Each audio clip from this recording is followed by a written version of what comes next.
L'Istituto Professionale per i Servizi Commerciali e Turistici Niccolò Gallo di Agrigento è sede di un percorso formativo linguistico che abiliterà tutti i docenti di scuola primaria all'insegnamento della lingua inglese. In cosa consiste questo progetto? Si tratta della formazione dei docenti di scuola primaria che devono acquisire competenze in lingua inglese per poterle spendere nella scuola dove opera. Si sa che con l'introduzione del maestro unico l'insegnante deve essere competente nelle lingue, per cui è necessario che questi corsi di formazione vengano realizzati. La scuola il Niccolò Gallo è solo una scuola presidio, nel senso che il Ministero ha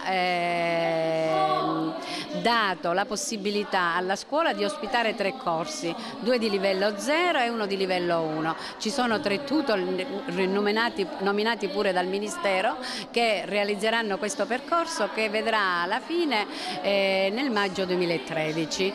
Questa iniziativa si inserisce nell'ambito di un progetto ministeriale volto ad aggiornare il corpo docente e renderlo al passo con i tempi. Questo corso si occupa di aggiornare i docenti, il corpo docente alla lingua inglese, quindi possiamo dire che i professori, i docenti per una volta abbandonano la cattedra e ritornano ai banchi di scuola.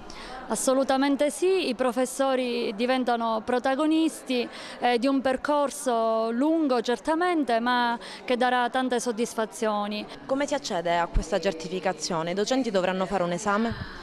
Sì, i docenti dovranno fare un esame oggi, un esame di piazzamento per dichiarare il possesso delle competenze che avevano precedentemente autodichiarato.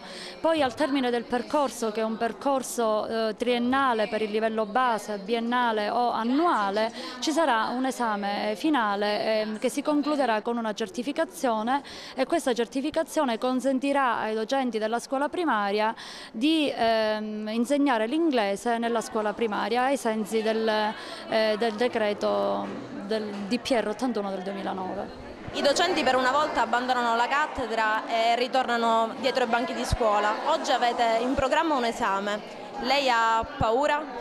No, assolutamente, certo un pochino d'ansia c'è sempre, come tutte le cose nuove, il fatto insomma di mettersi in discussione. Però già un pochino abbiamo spezzato questo clima, diciamo, di ansia, perché ci siamo ritrovati con i colleghi che insegniamo nello stesso circolo, con colleghi che abbiamo incontrato durante questo, diciamo, viaggio nella scuola, questo percorso. Si può considerare quindi un ritorno al passato, un ritorno ad essere giovani?